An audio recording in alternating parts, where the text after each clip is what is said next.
انہوں نے دانوں پر تسبیح پڑھنے کا حکم یہ پوچھا ہے کہ دانوں پر جو تسبیح پڑھی جاتی ہے کیا یہ جائز ہے یا نہیں.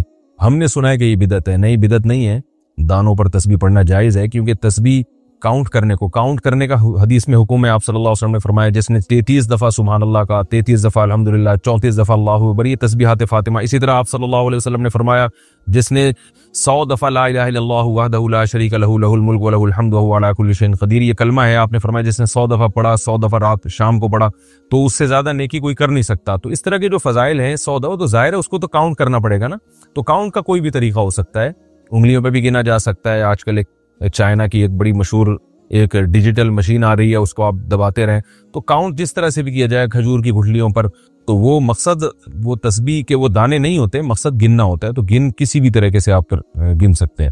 رات کو تسبیح فاطمی کب پڑھیں؟ رات کو تسبیح فاطمہ وتر کے بعد پڑھنی چاہیے یا جب بستر پر بیٹھیں تب پڑھنی چاہیے. جاوید احمد کشمیر سے. دیکھیے جب یہ بستر پہ لیٹ جائے نا اس وقت پڑھنے کا حکم ہے.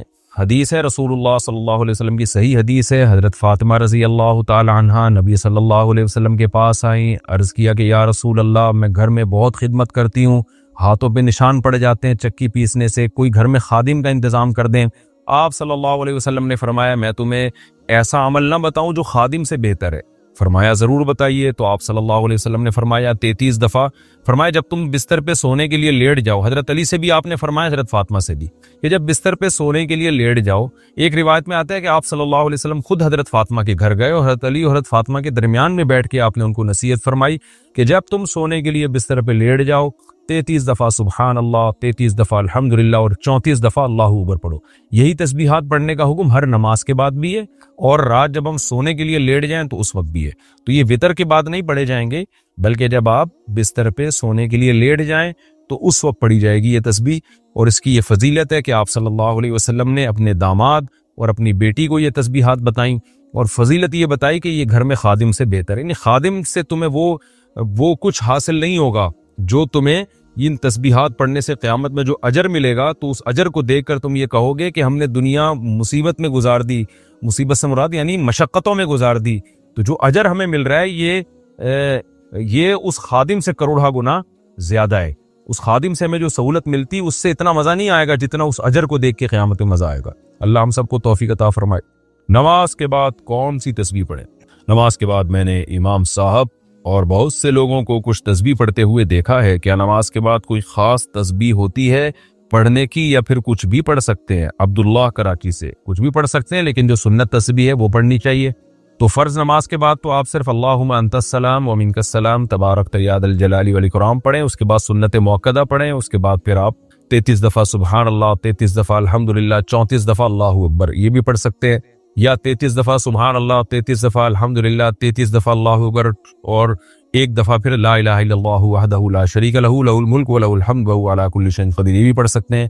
اللہم لا مانع لما اعطیت ولا معطی لما منعت ولا ينفع ذا الجد منک الجد یہ بھی، آیت الکرسی بھی. اس کے علاوہ بھی تسبیحات ہیں بہت سی مساجد میں آج کل وہ لٹکی بھی ہوتی ہیں. سعودی عرب میں تو خاص وہاں مسجدوں میں اس کا اہتمام ہے کہ سنت تسبیحات میں نے تو ہر مسجد میں دیکھی ہیں. تو بڑا اچھا عمل ہے یہ. تو مسجد والوں کو چاہیے کہ وہ تسبیحات جو معمولات اور وظائف نبی صلی اللہ علیہ وسلم فرائض کے بعد پڑھا کرتے تھے وہ لکھ کے لگا دینے چاہیے تاکہ لوگ ان سے یاد کر لیں، ورنہ یہ تسبیحات تو نبی کا معمول تھا یہ پڑھا کریں. کئی دفعہ حرکت سے نماز ٹوٹ جائے گی. نماز میں کتنی دفعہ بلا عذر حرکت کرنے سے نماز ٹوٹ جاتی ہے؟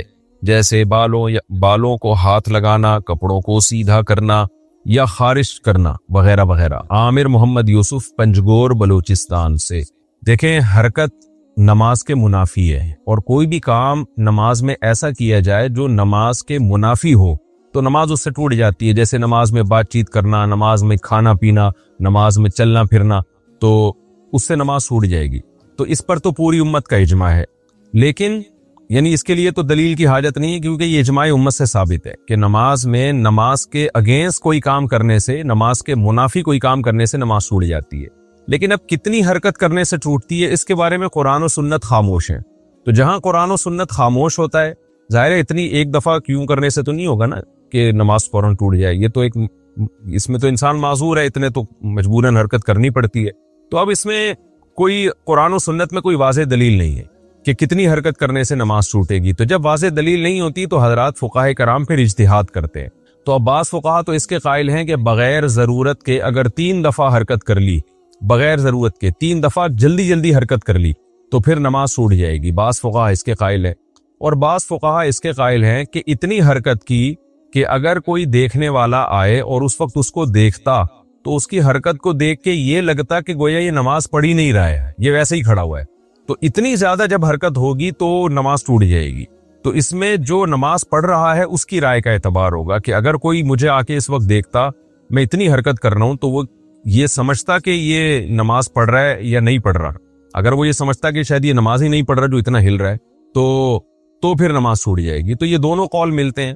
گنجائش اس دوسرے قول میں ہے کہ اتنی حرکت ہو کہ دیکھنے والا سمجھے کہ گویا یہ نماز ہی نہیں پڑھ رہا، تو پھر اس میں کوئی مقدار متعین نہیں ہے، بس بہت زیادہ حرکت ہوگی کہ دیکھنے والا یہ سمجھے تو ہم یہ کہیں گے نماز اس کی ٹوٹ گئی ہے. اور پہلا جو قول ہے جس میں ہے کہ 3 دفعہ جلدی جلدی حرکت کی، وہ قول سخت بہت ہے، اس میں مشکل بہت ہے، لیکن احتیاط اسی میں ہے.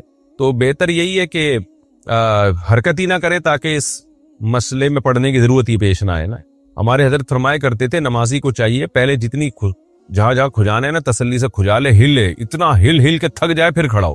بہت سے لوگوں کو دیکھا ہے نماز سے پہلے سکون سے بیٹھے ہوتے ہیں، جیسے ہی نیت باندھیں گے ایک دم ہلنا شروع ہو جاتے ہیں، پتہ نہیں ان کو کیا ہو جاتا ہے، ایک دم حرکت کرنا شروع ہو جائے گی. تو تمیز سے نماز پڑھنی چاہیے انسان کو. تو ایسا کام نہیں کرنا چاہیے جو نماز کے منافی. ہاں کوئی بہت ضرورت ہے تو پھر جلدی سے حرکت کر کے وہ ختم کر دے اس کو جو خارش ہو رہی ہے، تاکہ نماز میں اس کا دھیان نہ بٹے. بعض دفعہ خارش ہو رہی ہوتی ہے سر میں یا کہیں چہرے پہ، اس طرح سے اس کو کوئی الجھن ہو رہی ہوتی ہے، اگر وہ نہیں کھجائے گا تو نماز سے دھیان ہٹتا ہے، تو اس میں تو ٹھیک ہے جلدی سے حرکت کر لی. یا کوئی نمازی کے آگے سے گزرنے کی کوشش کر رہا ہے اس کو ہٹا لینا چاہیے. تو اس طرح کی حرکت جہاں ضروری ہو وہاں تو بالکل جائز ہے، لیکن جہاں ضروری نہیں ہے تو ایک دفعہ بھی حرکت نہ کرے. اور اگر 3 دفعہ حرکت کر لی ہے تو احتیاط اسی میں ہے کہ نماز لوٹا لے، لیکن نہیں لوٹاتا تو بھی امید ہے کہ نماز انشاءاللہ ہو جائے گی، کیونکہ دوسرا قول بھی بہرحال موجود ہے. لیکن گناہ بہرحال ہوگا، یہ خوب ذہن میں رکھیں کہ بار بار بلا وجہ حرکت کرنے سے نماز کا خشوع و خضوع بھی خراب ہوتا ہے اور گناہ بھی ملتا ہے. یہ اللہ کا حلم ہے کہ اللہ سمجھاتا بہت ہے، لیکن سزا کے لیے اس نے ٹائم آخرت ہی کا رکھا ہوا ہے. فرمایا ما یاتیہم من ذکر من ربہم، جب بھی ان کے پاس ان کے رب کی طرف سے کوئی نصیحت آتی ہے، استمعوہ، یہ اسے سنتے بھی ہیں، وہم یلعبون، لیکن اس پر دھیان نہیں دیتے.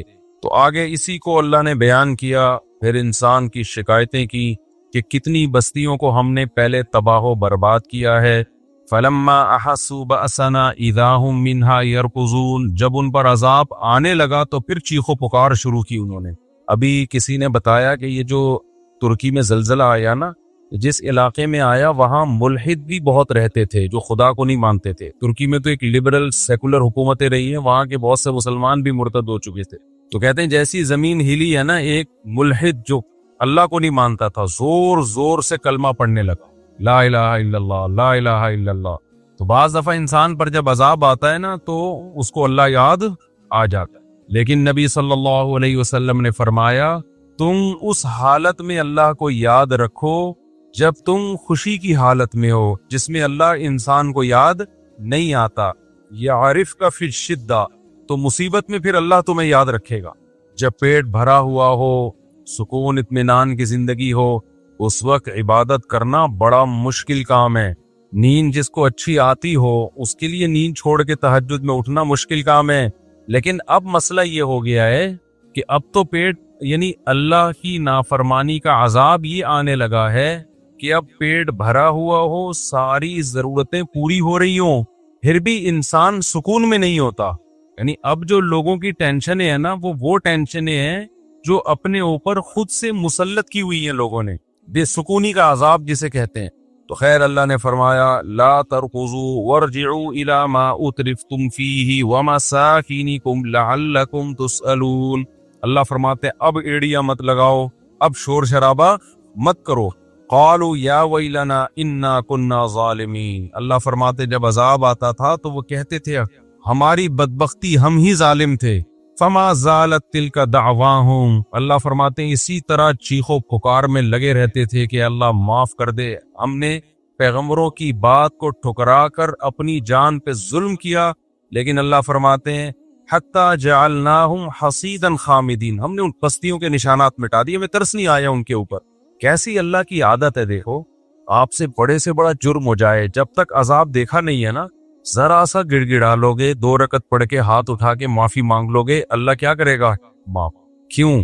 اللہ کہتے ہیں اس نے عذاب دیکھا نہیں ہے، غیب پر ایمان لایا ہے، اور اللہ فرشتوں سے کہتا ہے کہ دیکھو اس بندے کا مجھ پر ایمان ہے، اسے پتا ہے کہ کوئی ذات ہے جو گناہ پہ اس کو سزا بھی دے سکتی ہے اور اس کے گناہ کو معاف بھی کر سکتی ہے۔ اس جذبے کے تحت یہ مجھ سے مانگ رہا ہے، حالانکہ نہ اس نے مجھے دیکھا نہ اس نے میرے عذاب کو دیکھا، تو تم گواہ رہو میں نے اس کے جرم کو معاف کر دیا۔ کہتے ہیں نا بنی اسرائیل نے جب توبہ کی ہے نا بچڑے کی عبادت سے، تو اللہ نے کہا ایسے توبہ نہیں قبول کروں گا، جنہوں نے عبادت کی ہے وہ اپنے آپ کو قتل کے لیے پیش کریں، ان کی گردنیں اڑائی جائیں گی۔ جو اپنے آپ کو قتل کروا دے گا اس کا مطلب دل سے توبہ کی ہے اس نے۔ تو اتنا سخت حکم تھا کہ توبہ سزا ملے گی پھر توبہ قبول ہوگی، لیکن اس امت میں کیا ہے بھائی، جس طرح بھی اللہ کے سامنے گڑ گڑا لو اللہ کیا کر دے گا؟ معاف۔ تو علماء نے وجہ بیان کی ہے کہ بنی اسرائیل نالائق لوگ تھے، ان کے ساتھ معاملہ بھی اللہ نے سخت کیا۔ وہ نالائق کیسے تھے؟ ساری نشانیاں اپنی آنکھوں سے دیکھی، فرعون کو غرق ہوتا ہوا دیکھا، سمندر میں راستے بنتے ہوئے دیکھے۔ اب جب موسیٰ علیہ السلام تورات لینے جا رہے ہیں تو کہہ رہے ہیں موسیٰ اس وقت تک یقین نہیں کریں گے جب تک اپنی آنکھوں سے نہ دیکھ لیں ہم اللہ کو۔ تو اللہ نے کہا کہ تمہیں ثبوت چاہیے نا کہ اللہ ہے اور اللہ تورات دے رہا ہے، تو گویا اللہ نے بزبان حال کہا کہ ہمیں بھی تمہاری توبہ کے سچے ہونے کا ثبوت چاہیے کہ تم دل سے کر رہے ہو کہ نہیں کر۔ صحابہ کرام نے ایسا کوئی نبی سے مطالبہ نہیں کیا، تو اس امت کے ساتھ اللہ کے خاص معاملات۔ ویسے تو اللہ کا قاعدہ آدم علیہ السلام کے زمانے سے اب تک ہر ایک کے لیے یہی ہے کہ جو بھی گناہ کر کے توبہ کرے گا عذاب سے پہلے اللہ اس کے جرم کو معاف کرے گا۔ توبہ کا مطلب عزم کرے آئندہ نہیں کروں گا میں یہ۔ تو یہاں بھی اللہ نے فرمایا لیکن جب ان قوموں پہ عذاب آیا تو وہ چیخ رہے تھے فما زالت تلک دعواہم، کنٹینیو، فما زالت کا مطلب کنٹینیو توبہ ہی کرتے رہے وہ۔ اللہ فرماتے ہمیں ان پہ ترس نہیں آیا۔ تو جب عذاب آتا ہے نا پھر اللہ کو ترس نہیں آتا۔ اللہ کہتے ہیں اب تو دیکھ لیا نا، ہم نے اتنی نشانیاں اپنے وجود کی، اپنے برحق ہونے کی دی تھی، تمہیں کسی نشانی پہ یقین نہیں آیا۔ اب سوال پیدا ہوتا ہے اے اللہ تو اپنے بندوں کے ساتھ ایسا کرتا کیوں ہے؟ اکثر ایتھیس لوگ کہتے ہیں اللہ کو کیا پڑی کہ کوئی اس کی مانے یا نہ مانے، اس کو کیا ہو رہا ہے بھائی؟ اگر خدا ہے بھی اس کو اس سے کیا مسئلہ ہو رہا ہے کہ کوئی نماز پڑھے یا نہ پڑھے؟ معاذ اللہ، وہ اتنا ظرف اس کا چھوٹا کیوں ہے؟ آپ لوگ کی سمجھ میں آ رہا ہے کہ میں کیا کہہ رہا ہوں؟ یہ میں کوئی میرا خیال ہے سمجھ واضح بات ہے نا؟ تو اللہ کو کیا پڑی ہے؟ اللہ کو کیا مسئلہ ہے؟ معاذ اللہ ایسی باتیں کرتے ہیں۔ اور بھائی اللہ نے پیدا کر دیا، اگر کوئی خدا ہے تو انجوائے کرو لائف کو یار۔ تو اس کا جواب اللہ نے دیا ہم کیوں بستیوں کو ہلاک کرتے ہیں، نافرمانوں کو سزائیں کیوں دیتے ہیں؟ کیوں؟ وما خلقنا السماء والارض وما بینہما لاعبین، ہم نے زمین اور آسمان کو بیکار پیدا نہیں کیا، کسی وجہ سے پیدا کیا ہے۔ ملحد لوگ ایک اعتراض تو اللہ پہ کر رہے ہوتے ہیں کہ اس کا ظرف اتنا چھوٹا کیوں ہے معاذ اللہ، لیکن اس اعتراض کا ایسا جواب دیتے ہیں کہ اللہ کی ذات پہ اس سے بڑا اعتراض ہوتا ہے کہ اس نے انٹرٹینمنٹ کے لیے اس کائنات کو بنایا، وہ ویسے ہی بنا دیا اس نے، زمین آسمان سورج چاند ستارے، پھر انسان کو پانی سے پیدا کیا، پھر جوانی کی دہلیز پہ قدم رکھا اس نے، اس کے لیے سب کچھ مسخر کر دیا۔ اللہ سے ہم وجہ پوچھ رہے ہیں اے اللہ یہ تو نے کیوں کیا؟ اللہ کہہ رہا ہے میں نے ویسے ہی کا مطلب بڑا ڈینجرس، ویسے ہی کا مطلب میں 100 انسانوں کو قتل کر دوں کوئی پوچھنے والا نہیں۔ دنیا میں تو سزا نہیں ملتی بھائی، انسان تو ناقص ہے۔ دنیا میں تو ہم دیکھتے ہیں بڑی بڑی عدالتوں میں ایسا ہوتا ہے، گناہگار چھوٹ جاتا ہے اور بے گناہ پہ الزام لگ جاتے، دنیا میں تو ہوتا ہے۔ اور ایک آدمی نے 100 انسانوں کو قتل کیا تو سزا کیا ملے گی؟ ایک ہی دفعہ قصاص لیں گے نا، 99 کا کیا بنا؟